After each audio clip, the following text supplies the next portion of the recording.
Welcome to this discussion of the big picture of the now. I'm Jonathan. This is Mark Allan Kaplan from the Integral Cinema Project and many other things. And we're here to talk about Mark's analysis, in a way, of where we really are now as a species, as a society, as a culture, and why we have the problems we have. So if you want to take it away, Mark. I kind of accidentally came upon this through my research into the coevolution of the moving image, consciousness, culture, and society. I was mapping the relationship and seeing how they affected each other and see if I could find evidence of this coevolution. And I did, pretty clear evidence. But what I also discovered were these bigger patterns going on that were connected with what I was seeing out in the world in this moment. And what I was seeing, these patterns I was seeing, was also being confirmed to me from other sources. So people in integral theory, in spiral dynamics, in systems theory, in complexity theory. Evolutionary theory. Evolutionary psychology, evolutionary biology. All of these fields are coming in with similar observations. And so this kind of helped confirm what was going on for me. And it gave me a big picture of what's going on, which has really helped me and really kind of shifted my whole purpose and intention and how I am in the world right now. Mm-hmm. And a lot of people have asked me about this, and I wanted to kind of figure we should make a video just to kind of explain what this is. So the first thing, for those who aren't really familiar with this, is that we evolve through structures of consciousness. We got to just dive right into this. These are different than states of consciousness like happiness and sadness. Those are states. Structures are more structural. They're in your brain. And we evolve through these structures from archaic, magic, mythic, rational, pluralistic, and integral. Most people now that we're talking about really are in the mythic, rational, pluralistic, integral. Those are the ones that really concern us. Yeah. So we can talk about those a bit. Mythic. Yeah. I just want to also say, I mean, most of us understand what structures of consciousness are. If we're parents, we see our children as we raise them, they go through different stages. Mm-hmm. And these are actually evolving through different structures of consciousness. So we see that in children. What we don't realize is that we can continue evolving past childhood into adulthood, and there's more advanced stages. Mm-hmm. What's also important to understand is that these stages are not only inside of us, they're reflected in everything we do and create, from our tools, technology, our cultures, our societies, our systems. Everything comes from these, and so there's parallels to these evolutionary processes from ourselves, our relationships, our cultures, and our systems, our technologies. Mm-hmm. So, for example, the mythic stage of development or structure of consciousness is also associated with traditional or conservative thinking, and the rational is obviously connected with rational, objective, scientific, industrial, all of that. And the pluralistic is connected to subjective reality, understanding that it's not just objective truths out there, but we have subjective realities and subjective stuff like that. And relativity comes into play there. Mm-hmm. So those are kind of the major vying cultural structures of consciousness we have going on right now. Mm-hmm. And then the integral is the one that's coming online some more. We're seeing it come up in various situations and different players here in the United States. There's a few candidates who are actually speaking from this higher perspective, who are trying to see the big picture, which the integral is that stage where we try to see the big picture, and that's where we're coming from, hopefully right now, seeing the big picture here. Right, trying to see all the other stages. So just to unpack those a little bit more, in the mythic structure you have values like duty, valor, loyalty, honor, which are good values. They just emerge during the mythic structure. Right. They can become pathological because you also see things very black and white. And so us that and them. tendency to see us and them and black and white is a pathology of the mythic structure. And you have to transcend that in order to see that people aren't black and white, that everybody, it's not exactly pluralistic, but you at least understand that everybody maybe entitled to a fair amount of equality. The Constitution emerged out of the beginning of the rational. Yeah, the rational is where equality comes in. It begins, right? It begins. So when it comes online, we start at the rational stage. We recognize that inequality, slavery, all of those things are now understood as not cool. It's like, it is, okay, this is not cool. So that is that transition. Right. And the rational can also become pathological too as it transitions to the next stage. So each stage can become pathological. Yeah, like we see in the current form of capitalism, the idea that the bottom line for everything is short-term profit, and that's above the health and well-being of people, planet, Because you're not connected to the environment, to the planet. To communities and all really that, thinking about it, right. So it there's a becomes lot of very ways. self-destructive. So that's a pathology for that stage. Right. Then we get to pluralistic, which is a lot of the positives of pluralistic is recognizing subjective experience as valid. That's important. Yep. And parsing equality, I would say, more drilling down into the sexual revolution and the civil rights movement and all these things which really emerged. Yeah, and actually this is where true empathy comes online for us. When we're at the pluralistic, we could actually empathize with people who are not like us. But that capacity is harder for the earlier structures. Right. It happens, obviously. It People happens. Empathize at all stages. Like, for example, at the Mythic, you could empathize with people in your group. In your group, right. But not so much with people outside your group. Right. And in the rational, you could empathize with people who are part of your social system because it becomes sociocentric. Sociocentric is your society, which is your nation. Nations, right. So it's nation-centric. So if you're part of my nation, then I can feel you. And then when you get the pluralistic, it's global-centric. So you can empathize with all of humanity. Right. And again, that can get into a pathology of pluralism as well, in which you begin to say, well, all truths are relative, and then you begin to lose the ability to distinguish between what's true and what's not true true. And what's not true, or what's a higher truth. Yeah.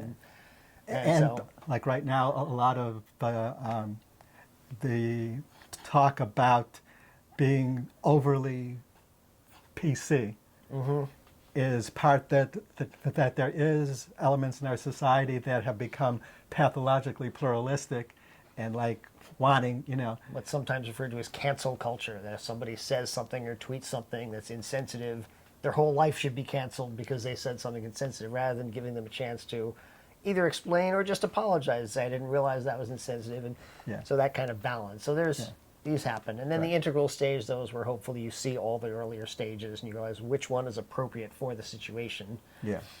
So which gets us to the root of what our problems now are. Yeah, so now that we understand that a little bit, we could go into it. So where we are right now, according to my research and according to the research and observations from these other areas, is we are at a evolutionary turning point. Everything we're seeing from Brexit to the election of Donald Trump in the United States to what was going on in Brazil, both with the elections there, but also with the Amazon, climate change, the struggle with trying to deal with that, all of that is part of this. And the great inequality, the mass migrations, all of this is all connected. So what this is that the last major transition of this magnitude we were in was the Industrial Revolution. All right, and then at that point, when the Industrial Revolution was happening, our collective consciousness, the center of gravity in our cultures, was at Mythic, and our technologies were coming out of a rational construct.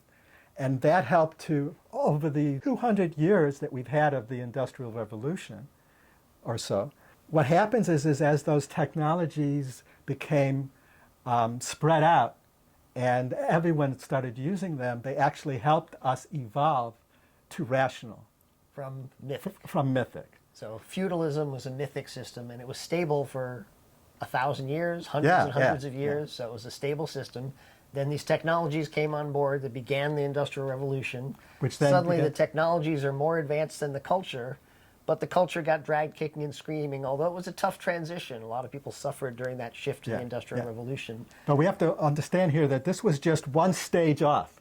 The technology was only one stage ahead. Right. And it was still rough, but it was just one stage, which is kind of what happens. This used to be the norm, that a stage would get pretty solid, like the Mythic Stage actually had, like you said, 1,000 or more years to kind of establish itself and become solid.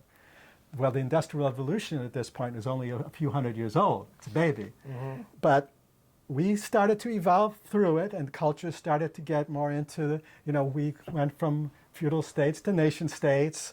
We started to shift away from slavery, struggle away from slavery, and we're still kind of caught in its, grips in many ways. And its after waves. And after waves are still, still some of its residual shadows that we haven't, really cleared yet.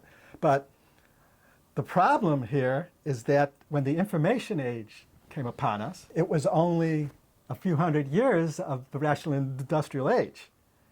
So it didn't have a lot of time to solidify.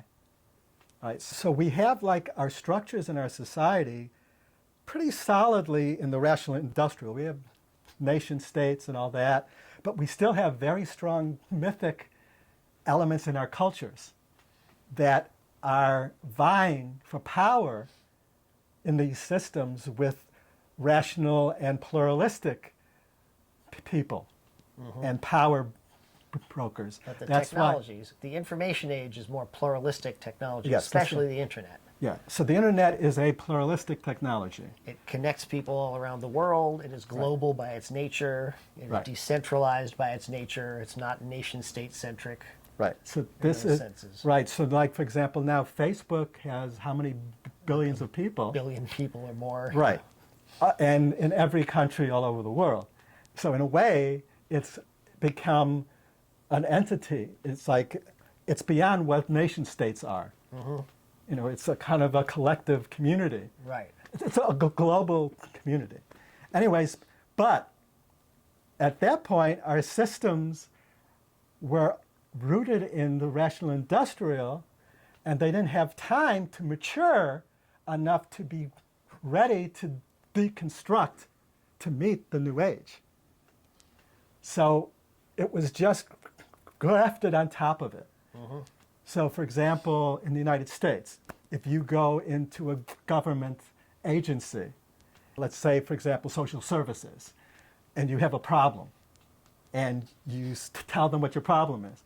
If it doesn't fit into A, B, C, or D, they can't help you. They can't help you, and they have to find these workarounds. So you've got pluralistic employees trying to figure out how to work the rational industrial system. So then let's go ahead and say that right now then, with the information age, we were 2 steps behind in terms of culture, because culture, the center of gravity of our culture is actually a tug of war between mythic, rational, and pluralistic. Right. So we do have that very huge mythic element in America, all the sort of evangelicals, all the people who are very patriot-centric in that way, which you would say nation-state, but that's very much an us-them kind of perspective. Right. Nationalism is part of that.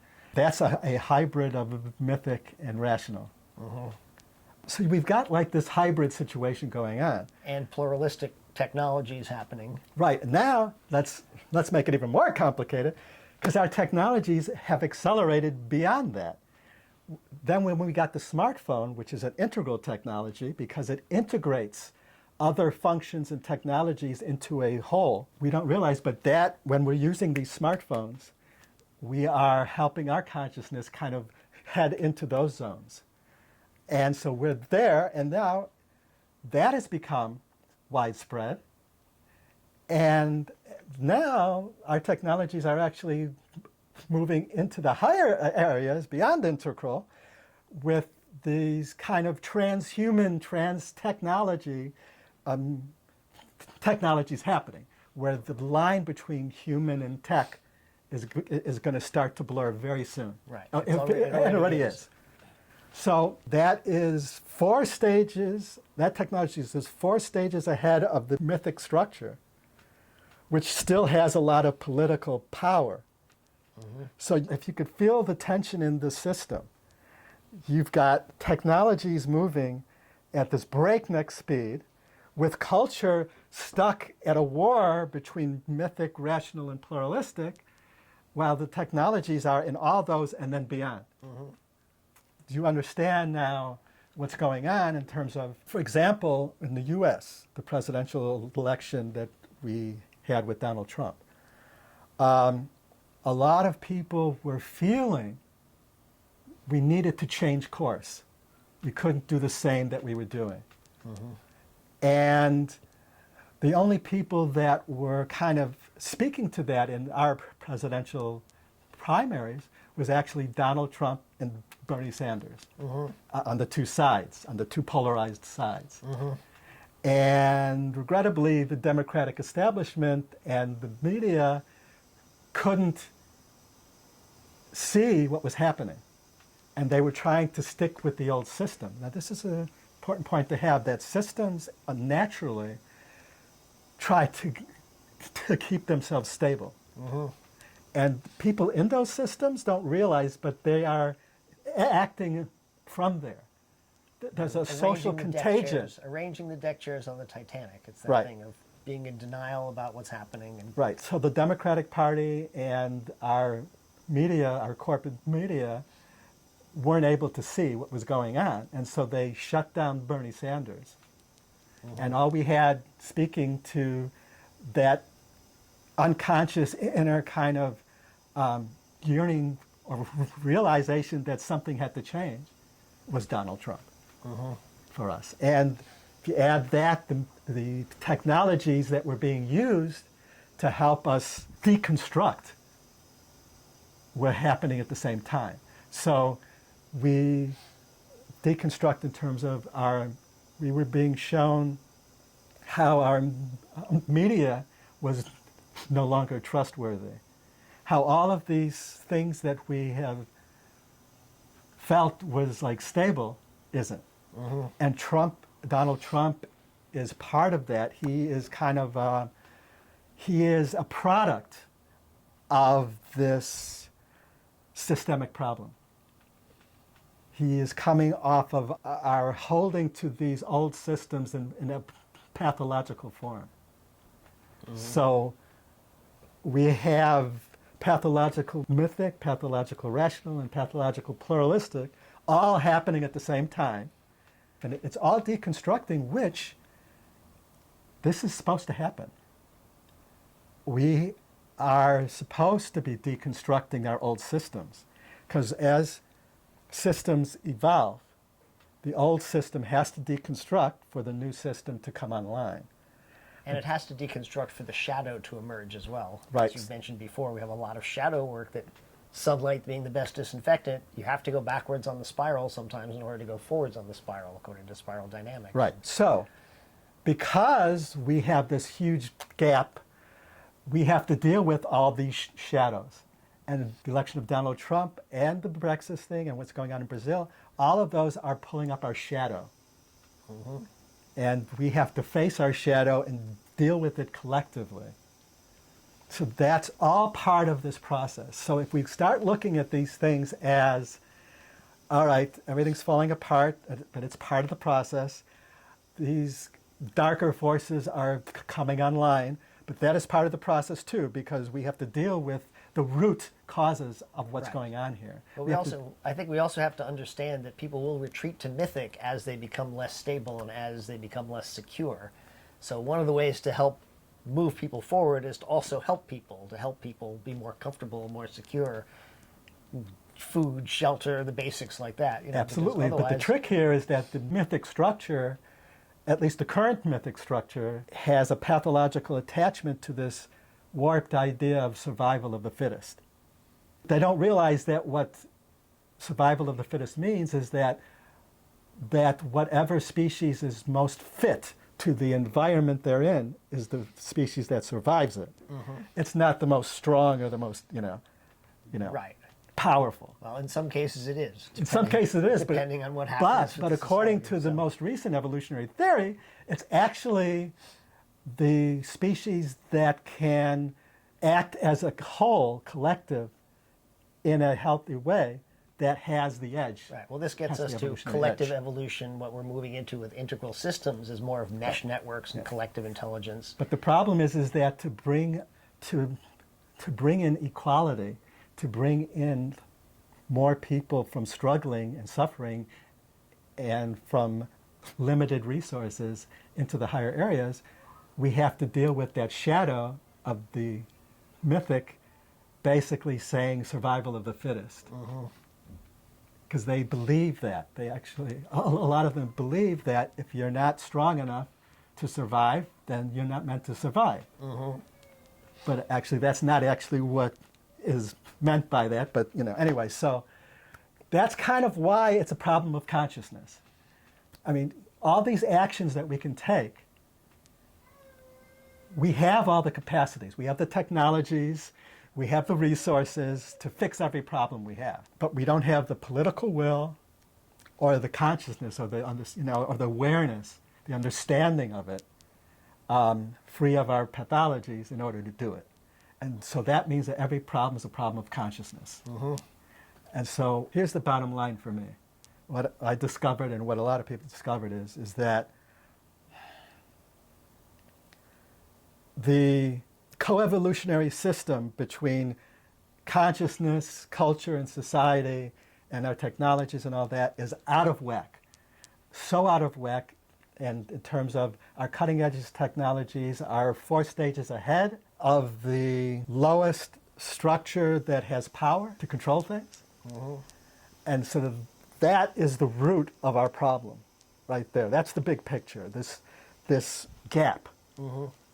We're supposed to only have a 1-stage gap between our collective consciousness and our technologies. But as things have accelerated, we have not been keeping up. Right. You can almost pin that to the atomic bomb in 1945. It's when people really felt that our technology had advanced so far past where our center of gravity was. Yes. People were nervous even then. They understood that. Yeah, that was the beginning of that that recognition that, oh shit, we're moving. So we're thinking, so we have this big problem, but we're thinking that one of the solutions to this is through media. Yeah, well, one of the things that my research has kind of shown is that our mass communication technologies, from movies, film, television, video games, the internet, virtual reality, all of these communication technologies have the capacity to help us evolve our consciousness. They already have been helping us co-evolve. Okay, so they have the capacity, and they have the capacity at a scale that could actually help us. Because right now, traditionally, it's estimated in integral theory and spiral dynamics and other developmental psychology theories and all that, that for adult development through a stage of a structure of consciousness, on the average takes anywhere from 5 to 10 years if people are actually striving to do it. If they're working on it. For those who aren't, you could be in arrested development for the rest of your life. You can just stay there. Right. Because the center of gravity of the culture is what pulls you up. And right now, our culture's center of gravity is split between the 3. So we could stop at any of those 3, because that's where the center of gravity of our culture is, in the United States, and probably a lot of other Western countries. So we have that really the technologies that are so advanced is our only hope, to use them to accelerate our consciousness. So if we could take our accelerated technologies and focus them on helping our consciousness evolve faster, we have a shot. We have a shot at doing this with a lot less suffering. Now, we may survive this coming transition that we're in if we don't do this. But if we don't try this, the odds of huge human suffering in the next 10 to 20 to 30 years is huge. It's like, you know, and as system theorist Jordan Hall / Greenhall put it beautifully, is that we kind of we only have this much time before civilization as we know it will collapse because of all these kind of stresses. And the UN gives us 10 to 12 years, but now there's reports that was saying that was a little kind of hopeful, optimistic, a little bit right. optimistic, that it wasn't So- considering the domino effect. Things accelerate. We're discovering that already. Everything's accelerating. Yeah. So basically, it's an all hands on deck moment for any media creators, and that's why we're now getting this information out there, teaching classes at campuscoevolve.org, and Conscious Good Network will have a class as well. So what we're trying to do here is we're trying to harness the power of propaganda, media making, which has been developed over the last 100 and something years, with the advances that we have now from big data and all that. Now, all of that is already affecting our consciousness, but we're not consciously using it to help us evolve in a healthy way. So what we are calling on everyone to do who is interested in media, who is a media maker, to upgrade your consciousness so you can do this. And we're putting together the tools and techniques that can help you. I studied with some of the masters in cinema who come from that tradition, and I try to share that with everybody, and have studied with some of the leaders in the field of consciousness and bringing all that. We're trying to bring in everything we have, all the tools we have, and integrate it into a system, a methodology that you can use to help you to kind of see the area you want to target, understand what you're trying to do, who you're trying to reach, how they communicate, how they understand, and how you can communicate to them, and how you could do it effectively. So that's kind of what we're trying to do. We're trying to get this out there as much as we can so that we can use our technologies to accelerate ourselves so that we're at the point to make the transition that Albert Einstein talks about. You cannot solve a problem from the consciousness that created it. Yep. So we are now called, we have these problems that our consciousness, our current state of consciousness as a collective has created. And the only way out of it is to make a shift. And the only way to make that shift fast enough is on a bigger scale. And the only way to do that is with our technologies. With our tools and media and technologies. So, I mean, contact us, take courses, ask questions, reach out to us. We're here to help. This is all hands on deck. Everyone in the world, global. Yeah. Yep. Peace out.